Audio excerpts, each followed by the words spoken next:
முடியாதுன்னு ஒண்ணு சொல்லவே கூடாது. நம்ம நாட்டாமையெல்லாம் வேலை பார்க்கும்போது டூயல் ரோல் சரத்குமார் சார் அந்த 2 ரோல் எடுக்கிறன்றது சாதாரண விஷயம் இல்ல. சாதாரணமா டபுள் ஆக்ட் பண்ற படங்கள் வந்து 80-90 நாள் ஆகும் ஷூட் பண்றது. இவர் நாட்டாமை படத்தை 52 நாள் நாங்க முடிச்சிட்டோம். புரியாத புதிர் படம் வந்து 23 நாள், சேரன் பாண்டியன் படம் வந்து 32 நாள். ஸோ என்னன்னா நாங்க அவ்வளோ ஃபாஸ்ட். டைரக்டர் வந்து கிளீனா உட்காந்து ஷெட்யூல்ல இருந்து என்ன வேணும்ன்றத போட்டு கொடுத்துருவாரு. அப்ப நாங்க ஒர்க் பண்றது ஈஸியா இருக்கு. இன்னைக்கு வந்து செட்டுக்கு வந்து தான் ஒரு சீக்வன்ஸ் சொல்றாங்க, அதுவும் என்னன்னு சரியா சொல்ல முடியலன்றப்போ அசிஸ்டன்ட் டைரக்டருக்கு என்ன பண்ண போறோம்னே தெரியாது. ஆனா எங்களுக்கு அத்துப்படி.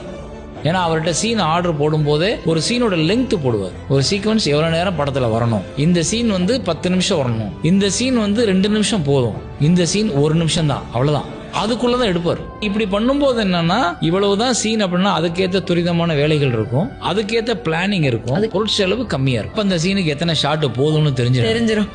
அதுக்கு மேல நாங்க எடுக்க மாட்டோம். எங்க டைரக்டர் எடுத்த படங்கள் எதுக்குமே நாங்க திட்டமிட்ட பட்ஜெட்டுக்கு மேல போகாது. பிளானிங் அண்ட் எக்ஸிகியூஷன் இது ரெண்டுமே சூப்பரா இருக்கும்.